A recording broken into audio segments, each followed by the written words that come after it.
Hollywood, Chapter 13 in the Chronicles of River's End. The star of the show, Gene Herschel, in his greatest of all roles. The title of the show, Dr. Christian. The sponsors of the show, the Cheesebro Manufacturing Company, owners of the trademark Vaseline.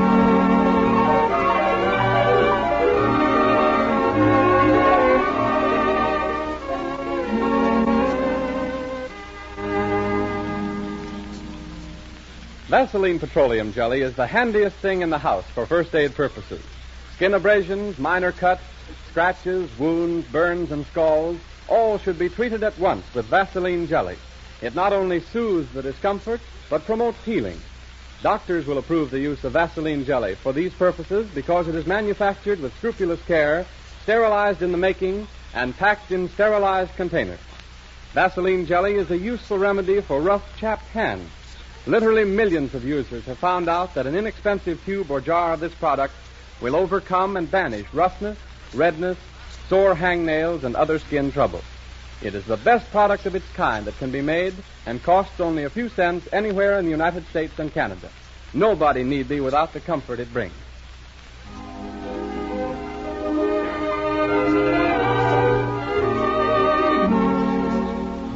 We take you now to River's End for today's story of Dr. Christian, starring Gene Herschel, famous screen actor.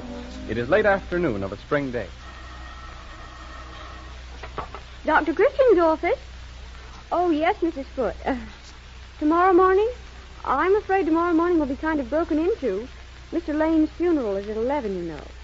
Yes, 11. Why, right at the house, I suppose. Could you drop in later in the day instead? 5 o'clock? All right. Goodbye. The services will be at the church. Oh, hello, Dr. Christian. I didn't hear you come in. The old lady wanted to have them held at the house, but her children overruled her. Oh, how did you find her?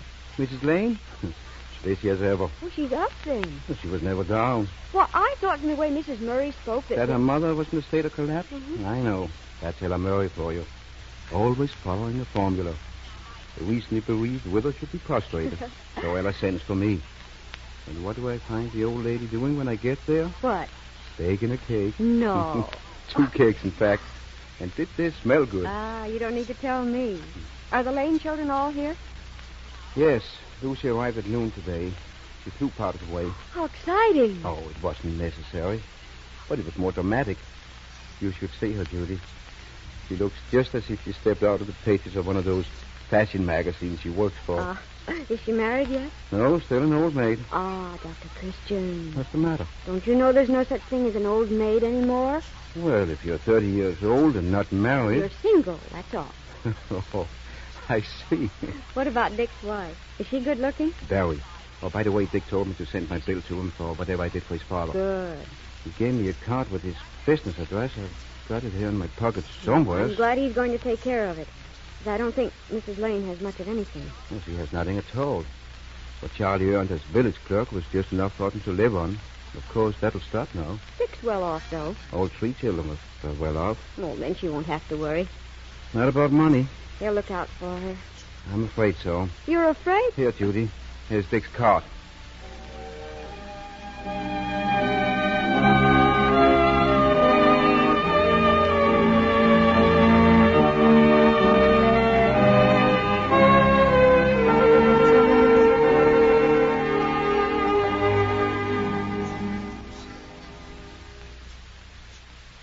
Let's call Mother in here now and get it over with. She's in the kitchen. As usual. Mother? Oh, Mother? Yes, dear. Can you come in for a minute? I'll be right there. Oh, I hope she won't get too upset. Nonsense. It'll be a great relief to her. What is it? Come in, Mother. Yes. Mother, we've been talking over plans. Plans? For you. Oh. And we want to tell you what we've decided. Sit down over here, Mother. Well, now, if we're going to talk, let's all go in the kitchen. But, Mother... I never could talk in the parlor. All you'll have to do is listen, Mother dear. Well, the kitchen's so much cheerier. Well, then let's adjourn to the kitchen by all means. If a mere daughter-in-law may be permitted to put her oar in this family conclave. Oh, my dear child. The kitchen it is, then. Come on. Oh, very well. I guess we can talk just as well in the kitchen. Come along, Lucy. We'll tell her in there. Whatever you think best. Oh, this is a nice room. The nicest room in the whole house, because it's the one that's used the most. We've always eaten in the kitchen. Oh, now, Mother. Well, now we have. Why, you children even used to take your baths in the kitchen. Well, we haven't got much time, Mother, so if you don't mind cutting out the Well, reminiscences. I'm sorry. I thought Gloria would be interested. I am interested. I don't know why Dick's never told me any of these things. It was so long ago, I hardly remember them. You don't remember? Well, only vaguely. Why, you certainly remember bringing your clothes down here to get dressed on cold winter mornings. You did that even when you was home for vacations from college. We'd get a roaring fire going in the range, Gloria. And then while I was starting breakfast, Mr. Lane would shave. That little mirror by the sink was here. Do you know, this is the first old-fashioned range I've ever seen at close range. Oh, Gloria. A pun. Well, as a matter of fact, that old range is the only thing in the kitchen I like different. I'm an old-fashioned cook, but I have got a hankering for a real up-to-date stove. You know, the kind with the little contraption that shows how hot your oven is and all. Oh, yes. Well, from now on, you'll not be needing a range at all, Mother. What do you mean? From now on, you're not going to be doing any cooking, dear. Ella, has Dr. Now, Christian... Dr. Christian has nothing to do with it. You've slaved all your life, Mother. And it's time you took it easy. So we're going to pick you right up out of here and see that Take you're... me away. Now, wait, Mother, please. Wait until I've finished. You're going to come and make your home with me. We all offer. We all wanted you, Mother. But I'm the logical one to have you. But you haven't got room for me, Ella. I have a guest room that I almost never use. We'll fix that up. But all my things, I could never get them all in one room. You can leave most of them right here, dear. But I can't... And just take with you the little things that you want to make your room seem homey. Your pictures and your work basket. And I'm going to give you a radio, Mother. Thank you, boy. It's a lovely south room. You'll have the sun all day long. You're all being very kind to me, and I don't want you to think I'm ungrateful, but I couldn't think of leaving here. Now, No, listen, Mother. this is my home. I've lived here ever since I was married. You children were all born here. Your father died here, and I want to stay here.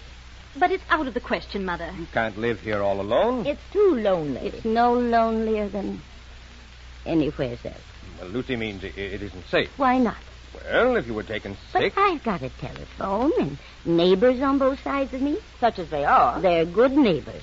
Mrs. Polacos and the Raddicks, too. They're not your kind, though, Mother. This part of town is run down terribly. Oh, has it? Why, I hadn't noticed. And you must remember you're not as young as you were, Mother. But I'm perfectly well. Now, your blood pressure is considerably higher than it ought to be. I never knew I had blood pressure until you insisted on taking me to the doctor for a checkup. And I don't doubt but what you paid absolutely no attention to what he told you.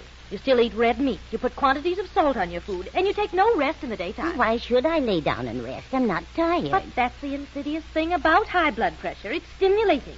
It makes a person want to keep going. Then I'm glad I've got it. Oh, Mother, you talk like a child. And she acts like a child. It's high time somebody took care Oh, of her. please, children. I'll be good, I promise you. I won't eat any more beefsteak or salt or coffee, and I'll take a nap after dinner every day. I'll do everything the doctor tells me to, only let me do it here. I want to stay here. Please don't take me away.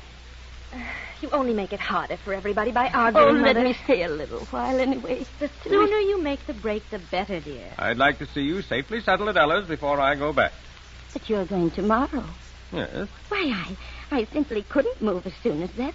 There's so much to do. We'll all help you, Mother. Yes, Lucy and I will start looking over your things right now and deciding children, please. I'm sorry, Mother, but we know best.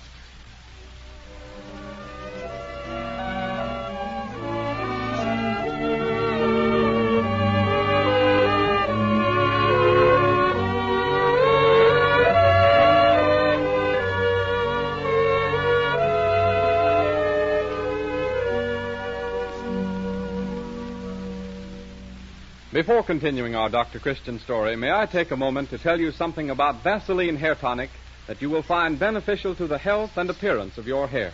Massaged into the scalp, Vaseline Hair Tonic does for the scalp just what fine facial creams do for the complexion. It cleans and lubricates without irritation, dissolving out the surface accumulation of oil and dust.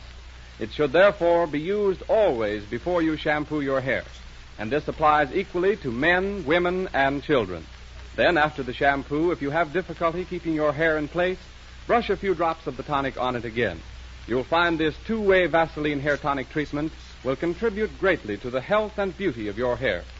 Vaseline Hair Tonic comes in two sizes, priced at 40 and 70 cents, and there's enough in the 40-cent size for from 6 to 10 weekly massages, as well as daily grooming between shampoos.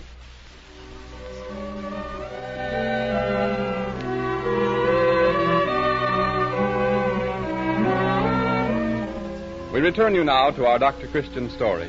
It's 6 months since the well-meaning Ella Lane Murray moved her mother to her own modern home. Dr. Christian, out on his rounds, stops to call on the old lady. No one seems to be at home, so he goes quietly upstairs to Mrs. Lane's room. She is sitting, listening intently to the radio. Slice the rhubarb, skin it, and cut the stalks in 1-inch pieces. Put in the preserving kettle and add 2 pounds of sugar, 7/8 of a cup of vinegar, 1 teaspoon of cinnamon, and 1/2 teaspoon. May I come in? Oh, Dr. Christian. Oh, I was afraid you had company when I heard the strange voice. And I was afraid you was Ella. Afraid?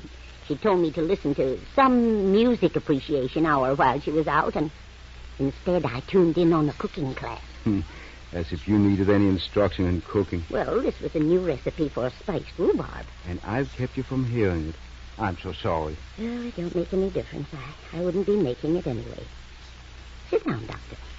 Take that easy chair over there. Well, how about you taking it yourself? I like a chair I can get out of easily. These big, deep ones sort of swallow me up. Did you bring your old rocking chair with you? No, that's still over at the house, in the kitchen. Squeaking old? You remember the squeak? Oh, I loved it. Well, that's funny. Ella says it always drove her crazy. Why, a rocking chair is supposed to squeak. Well, Ella don't think anything ought to squeak.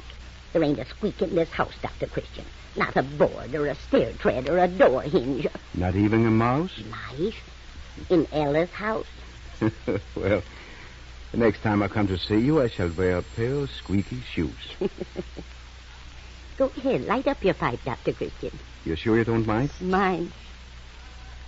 I've been longing to smell Charlie's pipe again. Why don't you try a pipe yourself, Mrs. Lane? Oh, mercy on us, me smoke a pipe. Well, our grandmothers used to smoke them, even if we don't admit it. Ella smokes cigarettes in a holder a foot long. You know, Ella really is a marvel. I can't imagine how anybody like me ever come to have such an efficient daughter. I know. I worked in the new schoolhouse committee with her. Well, you should live in her household. I've been here for 6 months, Doctor, and not once has she ever forgotten to order everything she needed from the grocer. Not once has a clock run down. Not once has her husband found a hole in a clean pair of socks. Ah, that's because you're here to mend them. If you think Ella lets me do a lick of work, you're very much mistaken.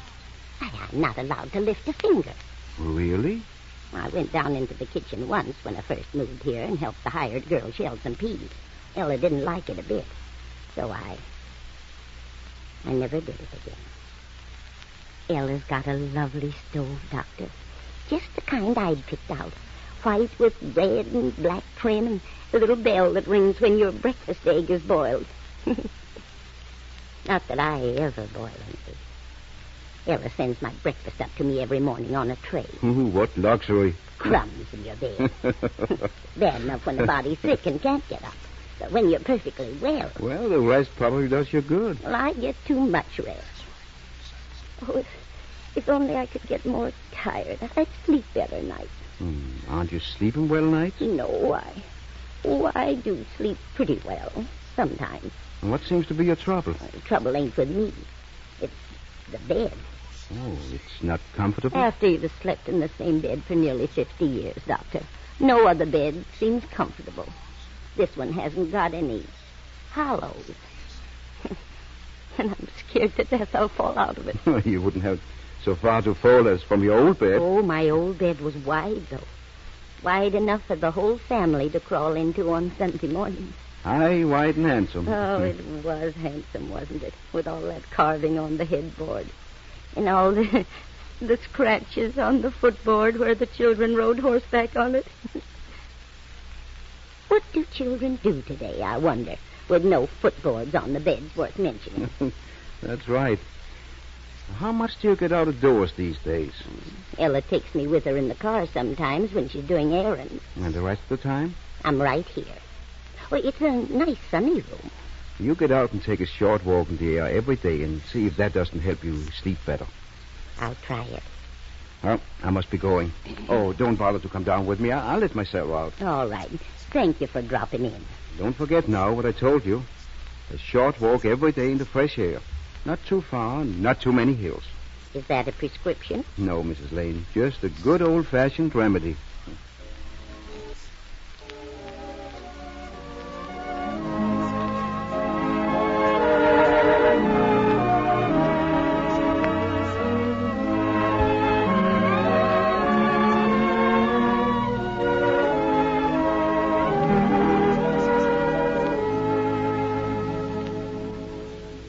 No matter how times change, Vaseline products retain their popularity and usefulness because they retain their fine old standards.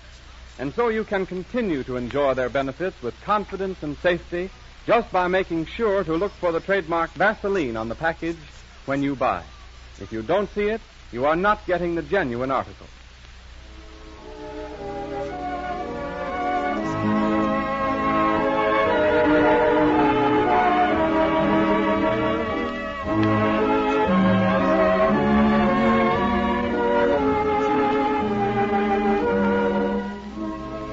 Months have gone by since Dr. Christian's visit to old Mrs. Lane. It is an afternoon in mid-December.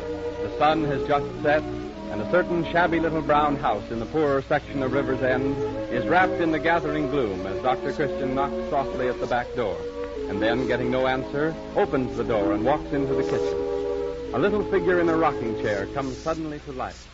Stares at him. Charlie. It's me, Mrs. Lane. Dr. Christian. Oh, of course. I recognize you now. I must have been dreaming. Oh, I'm sorry if I frightened you. No, you didn't. I'd fallen asleep, that's all. And when I opened my eyes... You're trembling. Here, sit down again. No, I'm all right. It's funny, ain't it? What tricks the twilight plays on you. I knocked, but I guess you didn't hear me. How did you know I was here? I was calling on the Polacos next door. And you saw me coming in? No, but Mrs. Polaco did. Over an hour ago. Oh. There was something I left here that I wanted, and I thought I'd come around and get it. I see. And then I just sat down for a minute, and next thing I knew, I'd dropped off. Did you find what you were looking for? Yes. Yes. It's so dark in here, I wondered. I didn't want to make a light. I mean... For fear somebody passing by might see it. Yes. See, after all, the house is supposed to be empty. And so you always sit here in the dark? Always. What do you mean? Well, you were here the day before yesterday. And last Friday. Was I? And the Friday before that. No. It stormed all that week. I didn't get out at all. So you have been coming here regularly? You told me to take a walk every day. So I did. And this was just about the right distance. Just. And when I got here, I generally felt the need of a little rest, so You don't need to explain to me. I understand. Does Ella know? No. I didn't see no use in mentioning it to her. She'd only think it was morbid. I don't know as if I approve of it myself. What harm is there, Doctor? And sitting in a damp, cold house that's been shut out for the better part of the year? Oh. I hadn't thought of that. You're chilled through right now. Oh, come along. I'll take you home. Oh, thank you. Give me your key and I'll lock up. Yes. Maybe I'll keep it just as a safeguard. Oh, no, please don't. Well, then will you promise me not... Yes, I promise. You're right, Doctor. It is cold here. Cold and damp. And empty.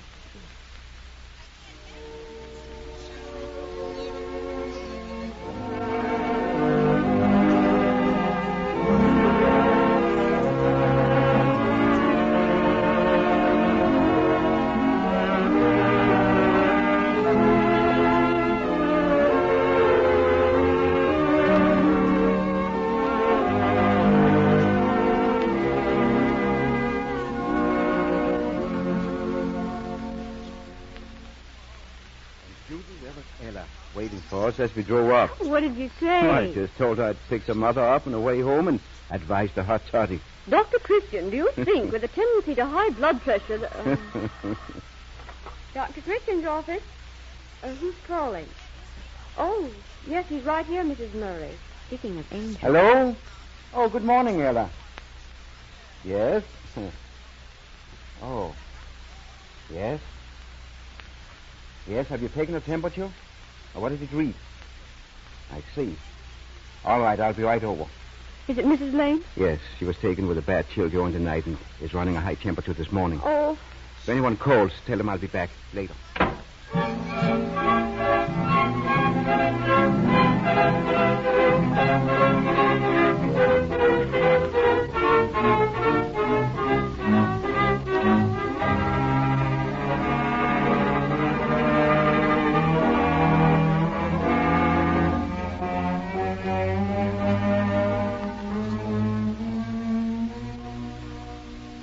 how is she, Doctor?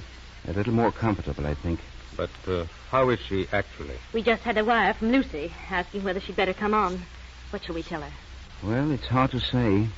She might get here and find she'd made a long trip for nothing. Then again, if anything did happen and she wasn't here, she'd never forgive herself or us. There's a chance, then, that Mother may not pull through? Yes. Oh. Is there anything we can do, Doctor? What about sending for a specialist from town? I have no objection, of course, but it isn't necessary. Well, if there's anything she needs, go ahead and get it. Never mind what it costs. Consider that you have a free hand. Thank you. We've every confidence in you, Dr. Christian. You'll need it, because what I'm about to recommend is quite drastic. Yes? What is it? I want to move your mother, Move her? where I think she'll be better off. What's the nearest hospital? I didn't say anything about a hospital. I want to move her back to her own home. What? The little brown house on the other side of the tracks. Dr. Christian, are you crazy? Most doctors would say so. Move a 75-year-old patient in weather like this? From a warm, comfortable, well-equipped house to a little... That's just it, Ella. This house of yours hasn't got the things your mother needs. Why, it's got everything. It hasn't got a hideous old carved walnut double bed, has it? And a walnut bureau with a marble top. What and are you talking about? Those are the things your mother needs, Ella. Her own things. The things she's lived with for almost 50 years and loves. Why, she's eating her heart out for them. She's dying for them. And you'd have us believe that if she went back there, that She'd recover? No. Of course, I don't claim that. But I do say if she found herself in her own home again, she'd want to live. And that's half of the battle. How do you know she feels this way? I found her over there the other day, sitting in a little old rocking chair in the kitchen, dreaming. Oh, so that's how she caught cold. Undoubtedly. And I'd tried to take such good care of her. Too good. Why, what do you mean? For the past 9 months, you watched over your mother, Ella. Waited on her. Treated her as if she had no mind or will of her own. Why? You wanted to make her comfortable, I know, but you only succeeded in making her feel old and dependent and useless. But she is old, Dr. Christian. 75, her last birthday. All the more reason, then, why she should have been allowed to do as she pleased. You mean stay where she was, alone? Certainly. And eat what she wanted to. Why not? Do her own housework? If that was a pleasure. When a person has only a little while left on this earth, the main thing is to make that little while happy for them. Your mother never should have been uprooted and brought over here in the first place. And if she recovers, which please God she will, she's not coming back. When do you want to move her, Doctor? Right away. Oh, but that's impossible. Why, her house hasn't been... It's all made up and ready for her. We've aired it thoroughly. Mrs. Polacco has kept the fires going for the past 3 days. Bed's made up, and we'll have her in it within an hour. Very well. Hello. Operator, give me the telegraph office. Ella... I'm wiring Lucy to start west at once.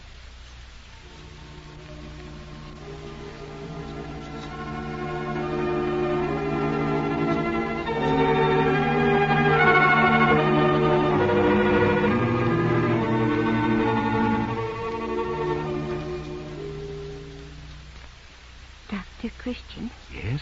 where am I? Home? Oh. Then this bed ain't a dream. Ella says it's a nightmare. Oh, Doctor. Ella, are you here? We're all here, Mother dear. Lucy, child, what in the world brought you on? Well, I didn't want to miss your housewarming. My, This is Old Home Week. Didn't you know that? well, I don't understand. We moved you back here a couple of days ago, Mother. Oh, I do remember now, kind of, And here you're going to stay. as long as I'm sick. And after you're well, too. After I'm well. Sure. But why? Because Ella refuses to have you anymore. Oh. She says she can't be bothered looking out for any such able-bodied young person as you. Dr. Christian, he's making up the most terrible lies, Mother. I wanted you to make your home with me for the rest of your life. But he and the rest of the family all thought you'd be happier here. And I can really stay here. As long as you Well, want. you're not just telling me this just because I'm sick and you think it'll make me feel better. Look, let me show you something. When I raise your head up, you take a peek over the footboard. No. Wait a minute. That's too high. Look around the end of it instead.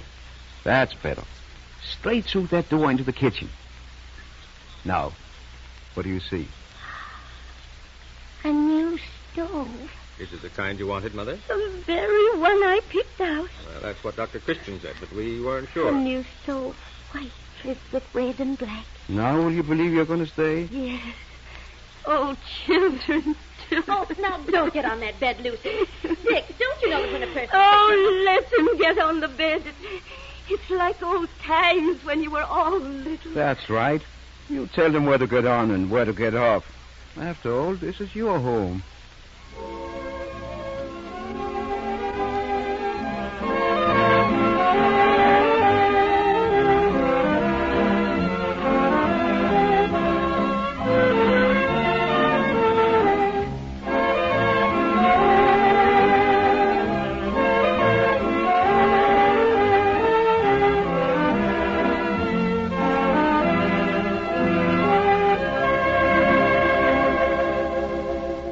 And just to show you that all River's End stories have happy endings, we take you to the Jones basement.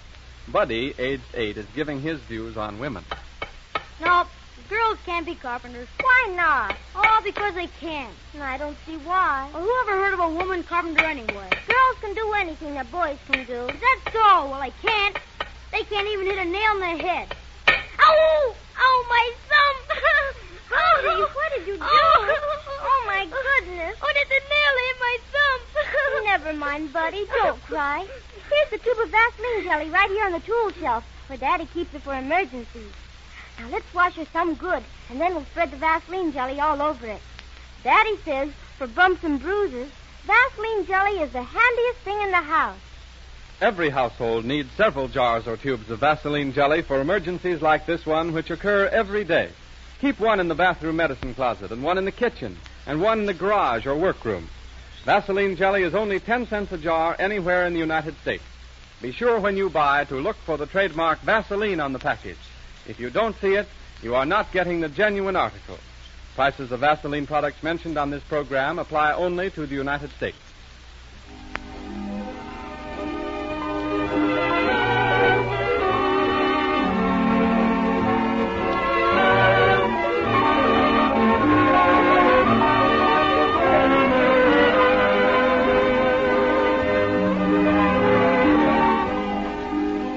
Gene Hersholt, our star, who appears on this program through the courtesy of 20th Century Fox, is preparing for his radio friends the most unique gift, one that nobody but Gene Hersholt himself could have made possible. It will be announced on this series of programs shortly, so be sure to listen for it, and tell your friends to listen. We'll be back again at this hour next Sunday with another delightful Dr. Christian story. Heard on today's program were Little Old Lady from The Show Is On, and With a Smile and a Song from Snow White and the Seven Dwarfs.